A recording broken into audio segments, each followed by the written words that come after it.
Good morning student. हम लोग आ चुके हैं अपने बायोलॉजी लाइफ प्रोसेस रेस्पिरेशन के चैप्टर पर। जो टॉपिक छूटा था उस टॉपिक को इस लेक्चर में पूरा किया जाएगा। चलिए देखते हैं क्या पढ़ना था human respiratory system. Human respiratory system. चलिए देखते हैं हम ह्यूमन रेस्पिरेटरी सिस्टम के बारे में।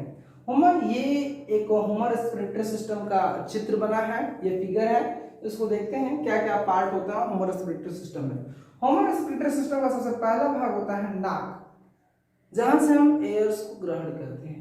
नाक। दूसरा भाग होता है क्या? नासिका गुहा। नाक के अंदर जितने भी खाली जगह होते हैं उसे नासिका गुहा कहते हैं। नासिका गुहा के जस्ट जब नीचे आते हैं तो हमारा जो मुंह वाला पार्ट होता है, जो हम भोजन खाते हैं वो वाला भाग, और पीछे का जो नासिका गुहा होता है वो वाला भाग एक जगह मिलता है। इस जगह को हम लोग बोलते हैं फैरिंक्स। क्या बोलते हैं? फैरिंक्स। हिंदी में बोलते हैं ग्रसनी। ग्रसनी अब आगे चल के दो भागों में बढ़ जाती है, एक वेंट पाइप के रूप में, एक श्वसन में वॉइस बॉक्स या ट्रैकिया वायुनाल के रूप में। दो भागों में बढ़ जाती है, वायुनाल के रूप में और ग्रसनी के रूप में। और डाइजेस्टिव सिस्टम में हम लोग ग्रास नली या फूड पाइप के रूप में पढ़े हैं। रेस्पिरेटरी सिस्टम में ये अलग पाइप होती है जिसे हम लोग क्या कहते हैं? ट्रैकिया कहते हैं। अब ये ट्रैकिया के ऊपर पाया जाता है वॉइस बॉक्स, जिसको स्वर यंत्र या लैरिंक्स इंग्लिश में कहा जाता है, जिसका मतलब होता है ये क्या करता है? आवाज या वॉइस का प्रोडक्शन करता है। फिर आते हैं ट्रैकिया। ट्रैकिया को वायुनाल कहते हैं। ये एक ऐसा वायुनाल है या ऐसा पाइप है जो फेफड़े में जाके खुलता है। वायुनाल आगे चल के फेफड़े में दो भागों में बढ़ जाता है, जिसे श्वास नली या ब्रोंकाई कहते हैं। ब्रोंकाई या श्वास नली कहते हैं। श्वास नली आगे चल के फेफड़ों में जाने के बाद छोटे छोटे नलिकाओं में टूट जाती है। इन छोटे छोटे नलिकाओं को हम लोग श्वसनी या ब्रांक्यूल्स कहते हैं। ब्रांक्यूल्स आगे चल के एक सरफेस एरिया वाला बैलून लाइक स्ट्रक्चर या गुब्बारे के समान संरचना बनाती है, जिसे हम वायुकोश या इंग्लिश में अल्वोलाई कहते हैं। चलिए देखते हैं रेस्पिरेटरी सिस्टम के भाग के बारे में, रेस्पिरेटरी सिस्टम के बारे में। ठीक है, चलें पढ़ते हैं रेस्पिरेटरी सिस्टम। देखिए मानव का जो रेस्पिरेटरी सिस्टम या मानव का जो श्वसन तंत्र है, इसको दो भागों में पढ़ा जाता है। ह्यूमन रेस्पिरेटरी सिस्टम को दो भागों में बांटा गया है। पहले बोला गया है ट्रांसपोर्टिंग पार्ट या स्थानांतरण वाला भाग, दूसरे को बोलते हैं क्या? एक्सचेंजिंग पार्ट, इसको बोलते हैं अदला बदली वाला भाग। ट्रांसपोर्टिंग पार्ट क्या होता है? नोज से लेकर, देखिए यहाँ नोज है, नोज से क्या होता है? कार्बन डाइऑक्साइड बाहर निकलता है और ऑक्सीजन क्या करता है? अंतर करता है या अंदर जाता है।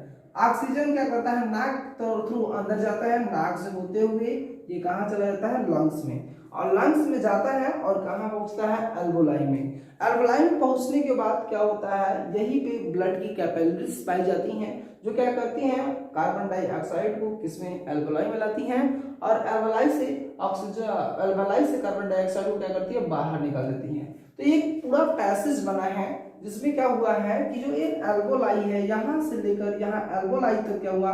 केवल गैसों का आदान और प्रदान हो रहा है, इसलिए इसको बोलते हैं ट्रांसपोर्टिंग सिस्टम या ट्रांसपोर्टिंग पार्ट। ट्रांसपोर्टिंग पार्ट के बारे में जानेंगे, फिर उसके बाद हो जाएंगे एक्सचेंजिंग पार्ट। एक्सचेंजिंग पार्ट में क्या होता है? एक्सचेंजिंग पार्ट में एल्वोलाई काम करता है। एक बैलून लाइक स्ट्रक्चर है, ये देख रहे हैं बैलून लाइक स्ट्रक्चर। जो श्वास नली होती है वो आगे फेफड़े में जाकर श्वसनी में बढ़ जाती है, और श्वसनी आगे चल के एक बैलून लाइक स्ट्रक्चर में खुलती है, जिसे वायुकोष्ठ कहते हैं। और वायुकोष्ठ का संरचना ये रहा। वायुकोष्ठ के ऊपर पाई जाती है ब्लड की कैपिलरी या केशिका पाई जाती है, रक्त की केशिका पाई जाती है, जो हमारे शरीर से जो हृदय को पंप करता है उससे वो आती है फेफड़ों में, और फेफड़ों में कार्बन डाइऑक्साइड लेकर आती है। वो कार्बन डाइऑक्साइड डिफ्यूज हो जाता है किसमें? वो कार्बन डाइऑक्साइड चला जाता है वायुकोष्ठ में, और वायुकोष्ठ में आता है ऑक्सीजन। ऑक्सीजन चला जाता है किसमें? ब्लड में।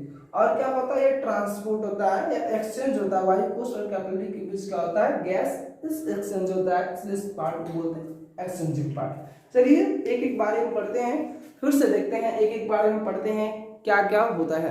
देखिए ध्यान से देखेंगे, जरूर समझ में आएगा। फिर से देखिए, ह्यूमन रेस्पिरेटरी सिस्टम को दो भागों में बांटा गया है। पहले को बोलते हैं ट्रांसपोर्टिंग पार्ट, दूसरे को बोलते हैं एक्सचेंजिंग पार्ट। सबसे पहले जाएंगे ट्रांसपोर्टिंग पार्ट क्या है। तो ट्रांसपोर्टिंग पार्ट वह पार्ट है रेस्पिरेटरी सिस्टम का जिसमें गैसों के आने जाने के लिए क्या होते हैं? रास्ते होते हैं या पैसेज जो होते हैं, उनको हम बोलते हैं ट्रांसपोर्टिंग पार्ट। उन रास्तों को हम लोग क्या बोलते हैं? ट्रांसपोर्टिंग पार्ट बोलते हैं। ट्रांसपोर्टिंग पार्ट में कई सारे पार्ट हैं, जिसमें से पहला आता है नोज। नोज देखते हैं, यहाँ पे नोज है। नोज क्या होता है? और रेस्पिरेटरी सिस्टम का वह भाग जहां से तुम एयर्स या ऑक्सीजन को टेक करते हो, लेते हो, उसे हम लोग बोलते हैं नोज या नाक बोलते हैं। चलिए देखते हैं दूसरा, नाजल कैविटी। नेजल कैविटी को नासिका गुहा कहते हैं। रेस्पिरेटरी सिस्टम का वह भाग या रेस्पिरेटरी सिस्टम का वह भाग या उसको बोलते हैं श्वसन तंत्र का वह भाग नाक के जो नाक के अंदर होता है खाली जगह, उसी को नासिका गुहा कहते हैं। नाक के अंदर खाली जो गुहा होता है उसे नासिका गुहा कहते हैं या उसको बोलते हैं नेजल कैविटी। जो नासा गुहा होता है नासा पट द्वारा 2 मार्ग में बटा होता है। आप नाक के अंदर देखेंगे 2 मार्ग होता है, उसे ही हम लोग क्या बोलते हैं, नासिका गुहा बोलते हैं। नासिका गुहा के बाद आता है फेरिंग्स। देखिए नासिका गुहा के बाद दूसरा पैसेज आता है फेरिंग्स। फेरिंग्स क्या होता है? फेरिंग्स को इंग्लिश में ग्रसनी कहा जाता है।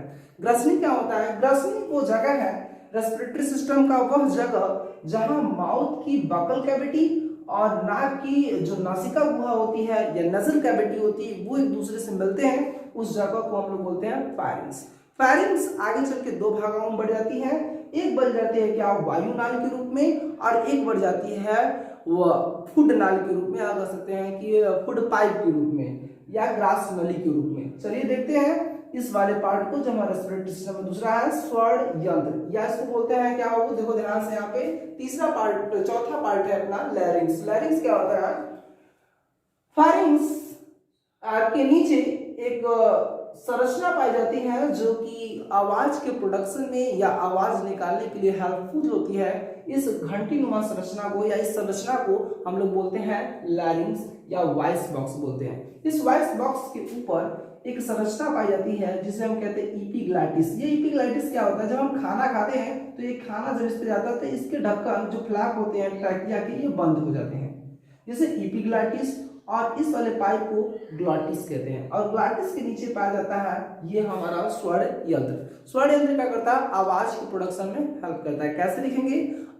रेस्पिरेटरी सिस्टम का वह भाग, श्वसन तंत्र का वह भाग जो आवाज के प्रोडक्शन में हेल्प करता है उसे हम स्वर यंत्र कहते हैं। स्वर यंत्र के आते हैं नीचे एक पाइप नुमा संरचना दिखती है जो लगभग 12 सेंटीमीटर की होती है, जिसे वायु नाल कहते हैं। वायु नाल एक पाइप नुमा संरचना है जो क्या करता है, ऑक्सीजन और कार्बन डाइऑक्साइड के लिए पैसेज होता है।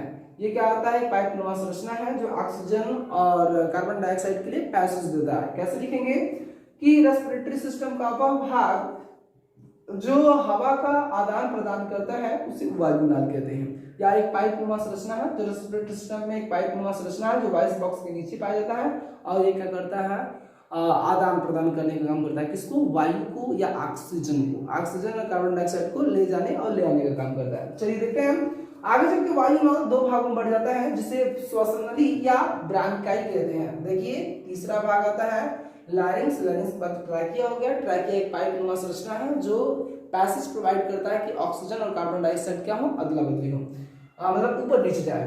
फिर उसके बाद आता है ब्रोंकाई। ब्रोंकाई क्या होता है? जो ट्रैकिया होता है वो फेफड़े में जाने के लिए 2 पाइप में बढ़ जाता है। 2 पाइपों में बढ़ जाता है। इन दोनों पाइप को, जो शाखाएं वाले पाइप है, इन दोनों शाखाओं वाले पाइप को हम लोग श्वसनी कहते हैं या इंग्लिश में ब्रोंकाई कहते हैं।